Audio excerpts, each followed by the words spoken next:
హైదరాబాద్ నడిబొడ్డున ఘోరం వెలుగు చూసింది. చదువుకోవడానికో ఉద్యోగాలు చేయడానికో వచ్చి రక్షణ ఉంటుందనుకున్న లేడీస్ హాస్టల్లోనే కొందరు అమ్మాయిలకు నరకం చూపించారు. అమీర్పేట్లోని ఏషియన్ లేడీస్ హాస్టల్ ఇప్పుడు అసాంఘిక కార్యకలాపాలకు అడ్డగా మారిందనే సంచలన నిజాలు బయటపడుతున్నాయి. హాస్టల్ నిర్వాహకుడు వీరేందర్ రెడ్డి, అతని కుమారుడి వికృత చేష్టలు ఒక్కొక్కటిగా వెలుగులోకి వస్తున్నాయి.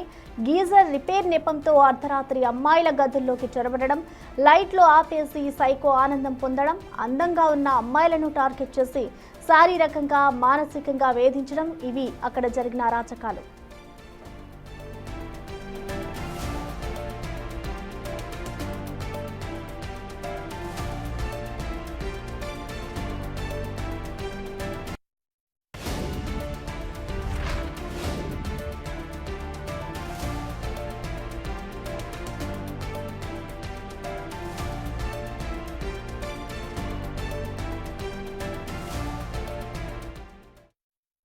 ఏషియన్ పీజీ హాస్టల్లో 1 ఇయర్ కింద 1 మంత్ ఫీజు పే చేసి జాయిన్ అయ్యాను.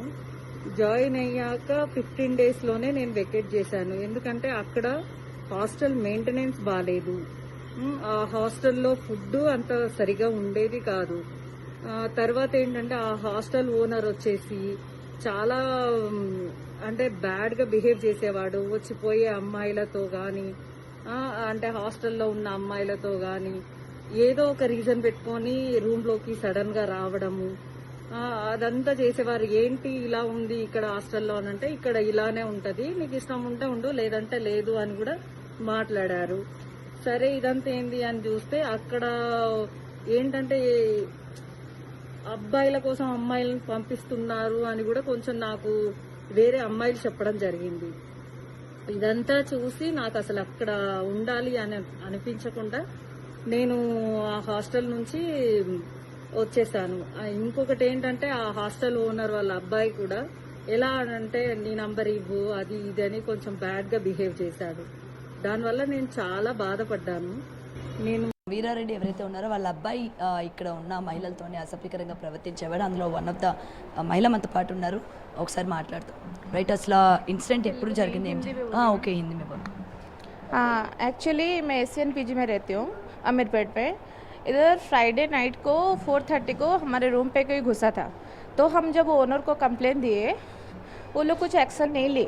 ठीक है, वो लोग उल्टा हम लोग के ऊपर बोल रहे कि हम लोग का कोई बॉयफ्रेंड आके रूम पे घुसा होगा, नहीं तो हम किसी बाहर का लड़के को बुलाए. हम बोले ठीक है, ओके, हमको कैमरा दिखा दो, सीसीटीवी फुटेज दे दो, फिर ओके किसी का बॉयफ्रेंड आया है ये पता चल जाएगा. तो वो लोग वो भी नहीं दे रहे. वो लोग बोल रहे कि वायर कट हो गया, सीसीटीवी फुटेज नहीं है, ऐसा करके हम लोग के ऊपर उल्टा डाल रहे. उल्टा फिर हम जब 100 को कॉल किए, 100 पुलिस आए थे. पुलिस जाने के बाद ये लोग हमको उल्टा धमकी दे रहे कि तुम्हारे ऊपर हम लोग 4 लड़के को लाके रिवर्स केस डालेंगे, ऐसा करके हम लोग को बोल रहे. तो अभी हॉस्टल में कुछ प्रॉब्लम होता था, जैसे कि गीजर खराब होता, वॉशरूम में कुछ प्रॉब्लम होता, तो वही लड़का आके सब कुछ ठीक करता. लेडीज वॉशरूम है ना, एक बार क्या हुआ नाइट को मैं 3:30 या 4 को ऐसे मुझे वॉशरूम लगा था, मैं वॉशरूम गई, देखे तो वीरा अंदर है. ठीक है, मेरा लेडीज वॉशरूम में आउटसाइड है तो वो अंदर है. तो मैं बैठी उधर कौन है करके बैठी, तो वीरा बाहर आया. तो नेक्स्ट डे आके मैं कंप्लेन दी, उधर वार्डन थी श्रीषा, उसको कंप्लेन दी थी. तो उन्होंने बोले अच्छा ठीक है नेक्स्ट टाइम से ऐसा नहीं होगा. और एक मेरे ओडिया फ्रेंड है प्रियंका नाम की, वो लड़की के रूम पे भी गीजर खराब हुआ था. उन्होंने ठीक करने के लिए गए, 10 मिनट लगा, उसके बेड के ऊपर ही सो गए. हमारे पास वो फोटो भी है रूम के अंदर. ठीक है, तो ऐसा सा गलीज बात थोड़ा बोलते, कुछ उन लोगों को कुछ बोले तो उल्टा हमारे ऊपर ब्लेम डाल रहे, ये सब.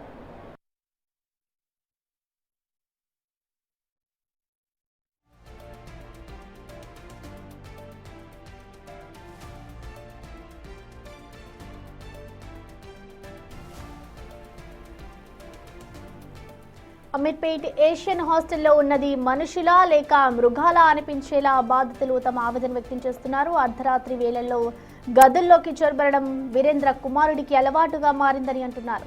గీజర్ రిపేర్ చేస్తానంటూ బెడ్రూమ్లోకి వచ్చి బెడ్లపై కూర్చొని దగ్గరికి రావాలంటూ అసభ్యకరంగా సైగలు చేస్తూ వేధించాడంటున్నారు అమ్మాయిలు. ఎవరు తిరిగితే రాత్రిపూట కరెంటు కట్ చేయడం లాంటి ఎదురు తిరిగితే రాత్రిపూట కరెంటు కట్ చేయడం లాంటి సైకో పనులకు పాల్పడ్డారని, భయంతో ఇన్నాళ్లు పేరెంట్స్కు చెప్పలేకపోయామని వాపోతున్నారు. చివరకు తట్టుకోలేక పోలీసులకు ఫిర్యాదు చేయడంతో వీరేంద్ర అతడి కుమారుడు పరారయ్యారంటున్నారు.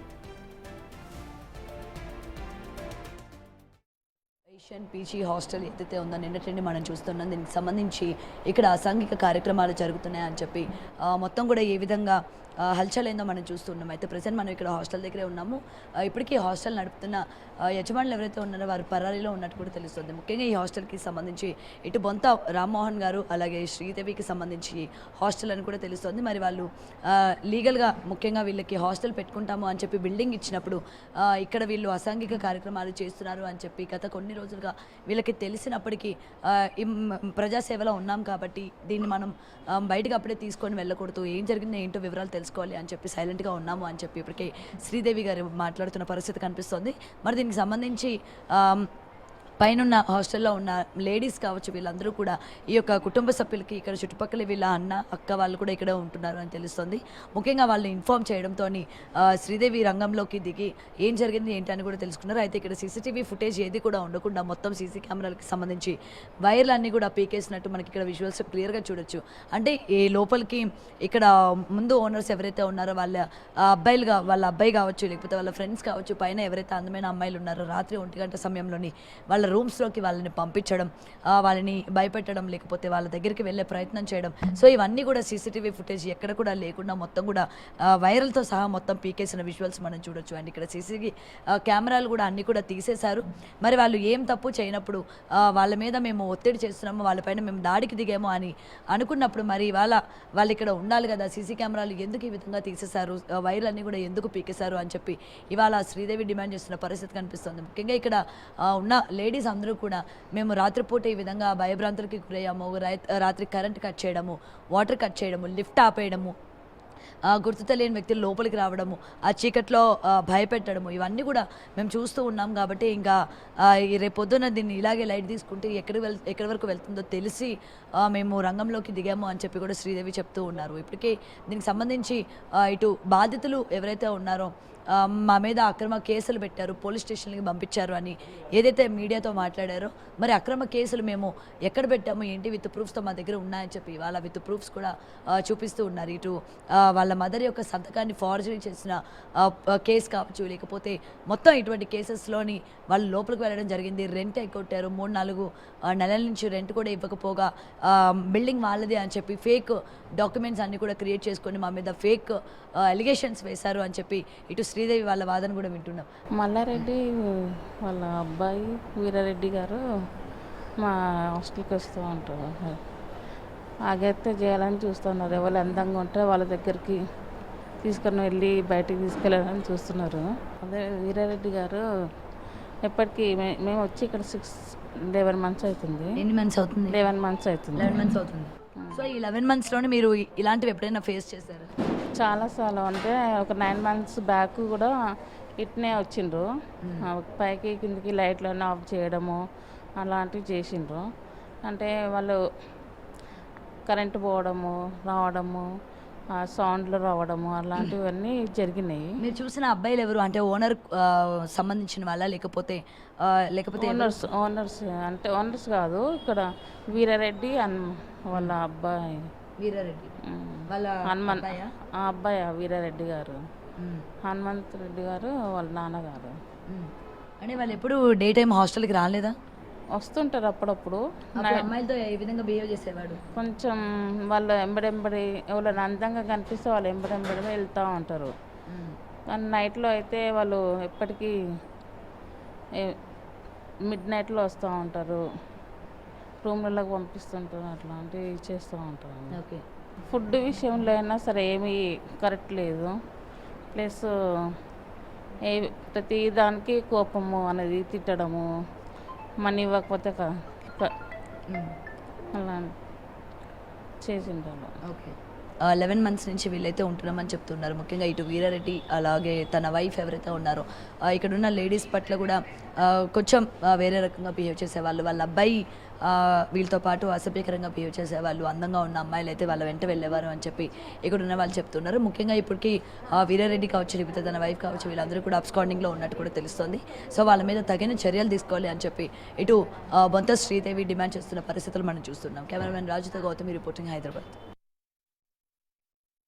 మేడం, ముఖ్యంగా నిన్న జరిగిన ఇన్సిడెంట్ అంతా మనం చూసాము. ఎటువంటి అసాంఘిక కార్యక్రమాలు మేము చేస్తలేదు, 2 కోట్ల వరకు మేము అడ్వాన్స్ ఇచ్చాము, డబ్బులు తీసుకున్నారు, మా మీద పెట్టడానికి కేసులన్నీ కూడా పెట్టారు, పోలీస్ స్టేషన్కి పంపించారు, మమ్మల్ని ఇక్కడ నుండి పంపించే ప్రయత్నం వీళ్ళు చేస్తూ ఉన్నారు. ముఖ్యంగా పదవి వీళ్ళ చేతిలో ఉండడం వల్ల స్టూడెంట్స్ని కూడా మీరు అడగొచ్చు అన్నట్టు వాళ్ళు మాట్లాడడం జరిగింది.